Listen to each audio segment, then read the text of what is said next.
మహాగణపతిం మనసా స్మరామి మహాగణపతిం మనసా స్మరామి.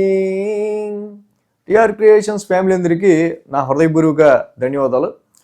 అలాగే ఈ యొక్క మాసంలో 11వ తారీఖు నుంచి 17వ తారీఖు వరకు కూడా, ఈ జనవరి మాసానికి సంబంధించి 11వ తారీఖు నుంచి 17వ తారీఖు వరకు కూడా ఈ వారం రోజులకి ద్వాదశ రాశుల వారికి సంబంధించి రాశి ఫలాలు ఏ విధంగా ఉండబోతున్నాయి అనేది ఇప్పుడు చూద్దాం. సో ఈ వారం మోస్ట్ ట్రాన్స్ఫర్మేషనల్ వీక్గా మనం చెప్పచ్చు. చాలా మార్పులు, చేర్పులు, కదలికలు అనేవి ఈ యొక్క మాసంలో, ప్రత్యేకించి జనవరిలో ఈ యొక్క వారంలో ఎక్కువగా ప్రతి రాశి వారికి చోటు చేసుకోబోతూ ఉన్నాయి. అది ఎలాగా మనం చూస్తే కనుక ఒకసారి 13వ తారీఖు నుంచి చూస్తే 13న శుక్రుడు మకర రాశిలోకి అడుగు పెట్టబోతున్నారు. 15వ తారీఖున రవి ఇక్కడ మకర రాశిలోకి గురువారం రోజు ఆయన అడుగు పెడుతున్నారు. 16వ తారీఖు శుక్రవారం కుజుడు కూడా మకర రాశిలోకి ఉచ్చ స్థితిలోకి అడుగు పెడుతున్నారు. 17వ తారీఖు శని కూడా 17వ తారీఖు శనివారం బుధుడు కూడా మకర రాశిలోకి అడుగు పెడుతున్నారు. సో మాసగ్రహాలన్నీ కూడా మళ్ళీ రవి, బుధ, కుజ, శుక్రులు మనకి మకర రాశికి సంబంధించిన విషయాలనే ఎక్కువగా ఎలివేట్ చేస్తూ ఉన్నాయి. సో మకర రాశికి సంబంధించి మీ రాశులకి సంబంధించి ఏ స్థానం అయిందో ఆ స్థానం మీద ఎక్కువగా కదలికలు అనేవి, వాటి ప్రభావం అనేది ఉండబోతున్న విషయం మనకి అర్థమవుతూ ఉంది. చంద్రుని యొక్క గమనం కూడా మనం చూసినట్టయితే ఇక్కడ తుల, వృశ్చిక, ధనస్సు, తుల, వృశ్చిక, ధనస్సు రాశుల మీదుగా చంద్రుని యొక్క గమనం కూడా మనం ఇక్కడ చూడొచ్చు. ఈ యొక్క గ్రహాలు మార్పు కానీ ఈ వారంలోనే 4 మాసగ్రహాలు మకర రాశిలోకి మారడం కావచ్చు, సో ఈ చంద్రుని యొక్క గమనం కావచ్చు, వీటి ఆధారంగా ఈ వారం ద్వాదశ రాశుల వరకు రాశి ఫలాలు ఏ విధంగా ఉండబోతున్నాయని చూస్తే, మిథున రాశిలో గురుడు వక్రస్థితిలో, సింహరాశిలో కేతువు, అదేవిధంగా రవి, కుజ, బుధ, శుక్రులు మకర రాశిలోను, కుంభరాశిలో రాహు, మీన రాశిలో శని సంచారంలో ఉండబోతూ ఉన్నారు. సో ఇక రాశి ఫలాల్లోకి వెళ్దాం. సింహరాశి వాళ్ళకి చూద్దాం. సింహరాశి వాళ్ళకి షష్టమంలో రవి, షష్టమంలో కుజుడు, షష్టమంలో బుధుడు, లాభంలో గురుడు. సో ఈ రాశి వాళ్ళకి సంబంధించి 4 గ్రహాల యొక్క అనుకూలత సింహరాశి వారికి ఏర్పడుతూ ఉంది. ఏదైతే ఈ రాశి వాళ్ళకి సంబంధించి మనం చూసినట్టయితే కనుక మెయిన్గా ఈ షష్టమంలో రవి కానీ కుజుడు కానీ 6th house is the house of fightings కాబట్టి 2 క్షత్రియ గ్రహాలు, ఫైరీ ప్లానెట్స్. అటు కాంపిటీషన్కి సంబంధించిన విషయాల్లో కానీ,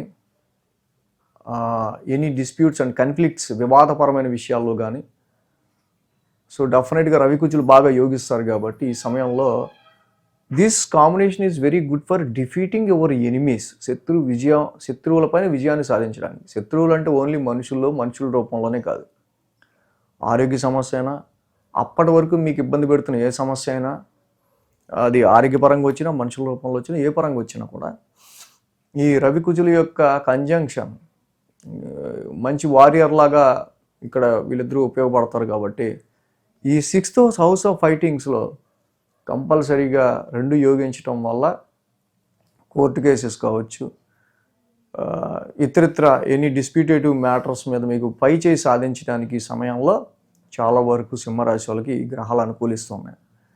ఆల్రెడీ మనం ఇంట్రడక్షన్లో చెప్పుకున్నాం, మాసగ్రహాలు శుక్రుడు, రవి, కుజ, బుధ ఒక్కొక్కటిగా ఈ వారం నుంచి మీ 6th హౌస్లోకి ఎంటర్ అవుతున్నాయి. రుణ, రోగ, శత్రుస్థానంలో. లోన్స్కి సంబంధించిన విషయాల్లో కొంచెం జాగ్రత్తగా ఉండటం మంచిది. ఆరోగ్యానికి సంబంధించిన విషయాల్లో కూడా ఏంటో ఒకదాని తర్వాత ఒకటి వస్తుంది. ఆరోగ్యం ఇదైతే అది, ఇదైతే అది అన్నట్టుగా కొంచెం ఇక్కడ ఆరోగ్యపరమైన విషయాల్లో కూడా ఇలాంటి కన్సర్న్ అనేది ఉండే ఆస్కారాలు ఉంటాయి. అలాగే మీకు మీరుగా ఏదన్నా అనవసరంగా వివాదాల్లోకి ఇన్వాల్వ్ అయినా, మీకు సంబంధం లేకపోయినా అనవసరంగా కొన్ని లిటిగేషన్స్, అనవసరమైన కొన్ని డిస్ప్యూట్స్ ఇలాంటివి వస్తూ ఉంటాయి. ఏంట్రా బాబు అసలు నాకు సంబంధం లేకుండా గొడవ ఏంటని. ముఖ్యంగా శుక్రుడు కూడా అక్కడ 6th హౌస్లో ఉన్నాడు కాబట్టి కొన్ని ఫీమేల్స్ పరంగా కూడా అక్కడ ఫీమేల్స్తో ఆర్గ్యుమెంట్స్ లాంటివి కావచ్చు. సో ఇక్కడ మీ దారిలో మీరు వెళ్ళిపోతూ అనవసరం టైం వేస్ట్ లేకుండా ఎవరితో డిస్ప్యూట్స్ ఏం లేకుండా మీరు వెళ్ళిపోతూ ఉండండి. ఇక మన ప్రమేయం లేకుండా వచ్చిన దాన్ని దాన్ని సాల్వ్ చేసుకునే ముందుకు వెళ్ళాలి కాబట్టి ఈ గ్రహాలు సాల్వ్ చేస్తాయి. సో ఏదైనా సరే సమ్ లిటిగేటివ్గా ఇక్కడ నుంచి ఈ వారం నెమ్మదిగా ఉండే ఆస్కారాలు కనిపిస్తున్నాయి. ఆరోగ్యపరంగా కొంచెం కేర్ తీసుకుంటా, లోన్స్ పరంగా కొంచెం కేర్ తీసుకుంటా ముందుకు వెళ్ళడం మంచిది. డెఫినెట్గా కొన్ని ఇబ్బందులు, కొన్ని ప్రాబ్లమ్స్ పైన వీళ్ళు విజయం సాధించడం అనేది మనం ఇక్కడ గమనించవచ్చు. సింహరాశి వాళ్ళు ఈ సమయంలో పర్టికులర్గా 3, 4, 5 స్థానాల మీదుగా చంద్రుని యొక్క సంచారం ఉంది. ఆది సోమ వారం ప్రారంభం 2 రోజులు బాగానే అనుకూలంగా ఉంది. నేను 3వ స్థానం నుంచి చంద్రుని యొక్క సంచారం ఉండటం ఇక్కడ ఈ రాశి వాళ్ళకి సంబంధించి జనరల్గా అయితే మంచి విల్ పవర్తో, మంచి కాన్ఫిడెన్స్తో ఉంటారు. కానీ ఉద్యోగపరమైన విషయాల్లోనో, రిలేటివ్స్తోనో, నైబర్స్తోనో, కొలీగ్స్తోనో అనవసరమైన ముఖ్యంగా ఫీమేల్ పర్సనాలిటీకి సంబంధించిన విషయాల్లో మనం అనుకున్నాం చూసారు ఆర్గ్యుమెంట్స్ అనేవి ఆది సోమవారాలు ఉండే ఆస్కారాలు ఉంటాయి. సిబ్లింగ్స్తో కావచ్చు, సో లేకపోతే షార్ట్ జర్నీస్లో, కమ్యూనికేషన్లో కొన్ని ఇబ్బందులు లాంటివి. సో కాబట్టి ఆ విధంగా మంగళ, బుధ, గురువారాలు చూస్తే 4th స్థానంలో చంద్రుని యొక్క సంచారం మనకు కనిపిస్తూ ఉంది. రాశి వాళ్ళకి 4th స్థానంలో చంద్రుని యొక్క సంచారం, మళ్ళీ ఆ రాశి అధిపతి కుజుడు ఉచ్చులో ఉన్నాడు. సో కాబట్టి ఈ రాశి వాళ్ళకి మెయిన్గా మనం ఇందాక అనుకున్నట్టు కొంచెం ఎమోషనల్ సిచ్యువేషన్స్, ప్రాపర్టీస్ రీత్యా, గృహానికి సంబంధించిన సరౌండింగ్స్, ఇంటికి సంబంధించిన రిపేర్స్, లేకపోతే వాహనాలకు సంబంధించో ఇలాంటి వాటికి సంబంధించో మంగళ, బుధ, గురువారాల్లో కేర్గా ఉంటాం. శుక్ర, శనివారాల్లో చూస్తే 5వ స్థానంలోనే చంద్రుని యొక్క సంచారం చాలా వరకు వ్యాపారంలో ప్రాఫిట్కి సంబంధించో, నూతనమైన సర్కిల్స్కి కాంటాక్ట్ అయ్యి ఒక మంచి ప్రాజెక్ట్ తెచ్చుకోవడానికో, ఏదన్నా ఆర్డర్ తెచ్చుకోవడానికో, ఇలాంటి విషయాలకు సంబంధించో, ఒక మంచి ఆఫర్ గురించో ఈ రాశి వాళ్ళు కొంచెం ఎక్కువ ట్రై చేస్తూ ఈ టైంలో ఉండటం అనేది మనం గమనించవచ్చు శుక్ర, శనివారాల్లో కూడా. కాబట్టి అష్టమ శని నడుస్తున్నప్పటికీ మళ్ళీ లాభస్థానంలో గురువు గారి యొక్క సంచారం మొదలైంది కాబట్టి ఉన్నదానిలో ఉన్నంత బెస్ట్ ఇవ్వడానికి ఆయన ట్రై చేస్తారు. కాకపోతే ఏంటంటే ఈ వారం అంతా కూడా కొంచెం 6th హౌస్ అనేది ప్రతిదీ కూడా కన్ఫ్లిక్ట్గా, ఒక సమస్యను దాటుకుని మనం ముందుకెళ్ళాలి, సమస్య ఏర్పడి ముందుకెళ్ళాలి, ఒక హర్డిల్ దాటి మనం ముందుకెళ్ళాలని అవడానికి ఉంటాడు. కానీ అలా దాటుకుంటూ ముందుకెళ్లాల్సి వస్తూ ఉంటుంది. అష్టమంలో శని ఉన్నాడు కాబట్టి కొంచెం యాంగ్జైటీగా ఉంటుంది. అంటే అష్టమ శనికి కంపల్సరీగా ప్రతి శనివారం తైలాభిషేకం చేసుకోవడం మంచిది. అలాగే నిత్యం నీలాంజన సమాభాసం చదువుకోవడం మంచిది. శుక్రుడికి సంబంధించి శుక్రవారం పూట లక్ష్మీదేవికి చక్కగా మీరు ఇక్కడ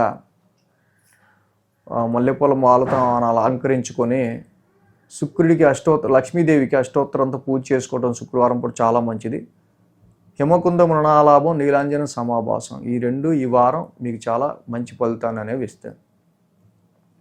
సో కాబట్టి ఈ విధంగా ఈ రాశి వాళ్ళకి ఈ వారం అనేది ఉండబోతా ఉంది.